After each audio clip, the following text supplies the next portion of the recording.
guys, in today's video it's going to be a little bit strange. I don't know if you want to call this a vlog or a time-lapse or what, but I am entering my very first live nail art competition today. We're leaving in like 2 minutes, and I would love to say that the day has started off without a hitch, but this one got up at 3:30 and then off and on until about 6:30. Right, didn't you? Did you sleep well last night? Yeah. She says yes. No. But anywho, I think it's gonna go pretty good, so I just wanted to come and share this video with you guys. I hope you like it. I'm really excited, and I will see you in my next video. Bye! So to start with, they provided us the nail tips to work on top of, and I secured them together with a little bit of nail glue and a little bit of builder gel so that they were one mural going across. Painted the background with a layer of white gel polish, then covered that bad boy up with as much glitter as I could. And then I added all kinds of little snowflake glitters going across it to secure those down. And then apply a layer of gel top coat, and a really thick layer because some of those glitters were super chunky and they just kind of were crazy.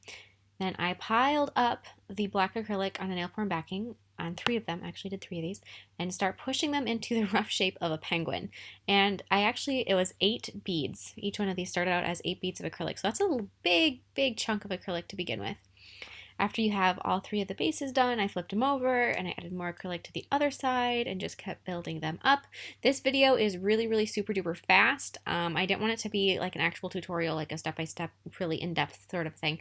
I wanted it to just be kind of like, I don't know, more of like my experience and a little bit of what I did, obviously. It was kind of funny though because there was only 5 of us, so that was a little interesting. But there's only 5 of us that were competing today, or that day, and we were given the option of taking our time to actually eat lunch or just working straight through lunch. So that day I didn't actually eat until about 4:30 in the afternoon, so I was really hungry throughout this whole thing.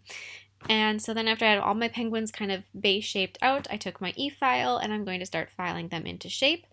So I just kind of smoothed them out. They didn't really need a whole lot, but you know, you can always refine shapes a little bit, so just go over them. And then after I had taken out the bigger issues with my e-file, I went through with a hand file and smoothed them out a little bit more. Just kind of fix them up. You never know what you might find when you go over with a hand file. Then I took some acetone and I wiped them down again, and that helps smooth them out just a little bit more. And you can kind of tell when you're doing that they get a little sticky, but it just smooths them out and kind of melts that outside surface area so that they get really nice and smooth. Then I took some white gel polish and I painted the little white body area on my penguin, so it's kind of like a very soft heart shape. Then applied a layer of matte top coat on top of all that, and then with kind of a corally orange color I sculpted their little feet and their beaks on a nail form backing. Once again, I brought probably as 10 nail form backings and I used all of them. Once they get a little dirty and you've used them for a couple of things, I don't think they're as effective, so I don't overuse them a whole lot, and especially the ones that I used to make my penguin just kind of ended up being really black looking. So I didn't want to use those for anything else. But I went through all my nail form backings and all my paper towels and all sorts of stuff. So then after you have that, you're going to need to glue the little feet to the bottom of each penguin. Don't expect them to stand at this point because they are so top heavy. They're kind of like the opposite of a weevil. They will wobble and they will definitely fall down. And then glue their beaks on, secure their beaks with a little bit more of that orange acrylic. And then I'm going to start making all of their little decorations. So I wanted to give each penguin a little bit different personality, which you will definitely see in the end when you see the picture.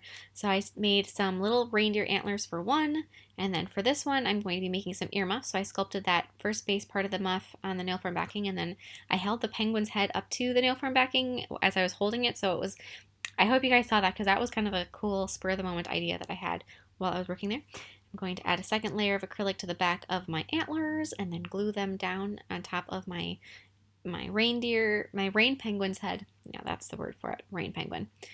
So I've got one with earmuffs, I have one with antlers, and I'm going to have the third one is going to have just a little pink Santa hat on it.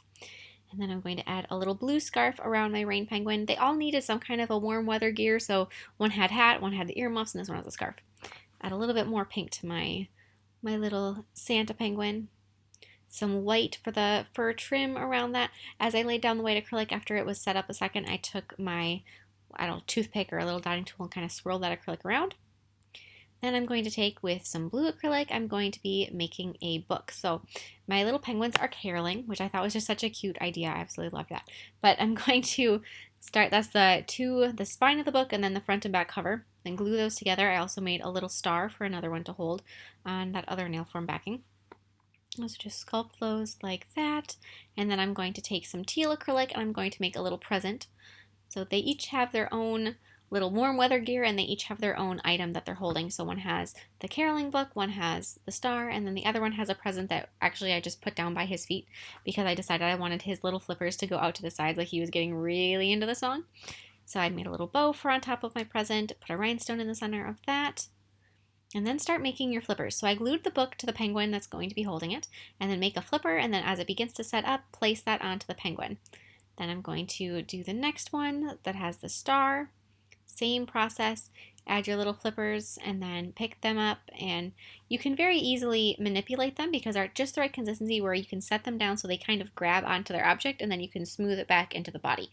So that worked out very well. Add the little flippers and then start gluing them in place. As you will see, I had issues getting mine to stay with the glue, mostly because the texture of the nail tips is so uneven because of all the glitter underneath it that they didn't want to stay. So definitely secure them with some clear acrylic so they don't just fall off. So keep adding some more clear acrylic here and there, paint on their facial features. I ended up smearing one of my eyeballs as I was working on a different one, so just be careful of that. And if you wanted to, you could have certainly painted their little details off the nails and then attached them on, which would have been easier. I wanted to make sure that they were attached to the nails, so in case I all of a sudden lost track of time and the buzzer sounded, I would have them on the nails and I wouldn't just have glittery nails that were being judged with penguins on the side. So that was the reason I did it this way, but keep adding all of your details, apply top coat when you need to. I used a 3D gel glaze on my penguins to keep them a little bit shiny and smooth and wet looking. I don't know, I always just imagine whenever I see a penguin that he's wet. And not, I mean, obviously they dry out, but I just always think of penguins as being kind of slippery. And then on a nail form backing, I did actually end up with a little bit of extra time, so I decided to go through and make a snowflake to go behind my penguins. So I'm using some white art gel, and I'm going to paint just the snowflake and then cure that. And then I mixed some gel top coat, some clear builder gel, and some glitter to make a sort of a smooth glitter paste. That's going to add some strength to your snowflake, but also it's not going to be so thick to paint with. If you just put glitter inside the clear builder gel, it becomes too thick to work with. So you got to thin it out with a little bit of the gel top coat. And then secure that to your penguins right behind them. Apply gel top coat to anything that needs it, cure it, do all your final things, and that was it. The time was up and I was so proud of it. Well, good evening, everybody. Thank you so much for watching until this point. I did win first place. I am so excited, being that this was my first actual live nail art contest and actually my first nail art win for anything, because I've done some mural contests and stuff before. But this is my first place, my first place. Melody, can you kiss it? Good job. Now I'm gonna kiss you. Mwah! So thank you guys for watching, like I said, and I will see you in my next video. Bye. Bye. Thank you guys so much. Like I just said, I absolutely love this. I will post a couple different things on Instagram as well about the competition, and I'll see you in my next video. Bye!